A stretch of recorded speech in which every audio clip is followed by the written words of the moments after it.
আজ দেখাচ্ছি আমার পছন্দের কিছু খাবারের ছোট্ট ঝলক। সব রান্না করি, কিন্তু আমার সবচেয়ে প্রিয় খাবার কোনগুলো জানেন? চিংড়ি মাছ, তা ছোট হোক আর বড় হোক।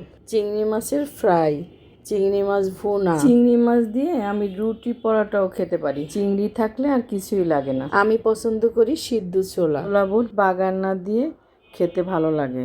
রোস্ট আমার একদম পছন্দ না। মাছ ভাত, দেশীয় মাছ, তাজা মাছ আমার প্রিয় একটি খাবার। পোলাও মাংস রেখে আমি মাছ ভাত খেতে খুবই পছন্দ করি। শুকনো খাবার আমার পছন্দ, ঝোল খাই না। কোনো তরকারির ঝোল আমার পছন্দ না। শুকনো শুকনো খাবার খেতে আমি অভ্যস্ত। মাংসের কাবাব পছন্দ। সব ধরনের মাছ ফ্রাই আমি পছন্দ করি। মশলা দিয়ে রান্না করি ঠিকই, কিন্তু আমি শুধু মাছটা তুলে খাই। ঝোল মশলা আমার অপছন্দের। ডিম ভাজাও পছন্দের তালিকায়। চিতল মাছের কোপ্তাও আমার পছন্দের একটি খাবার।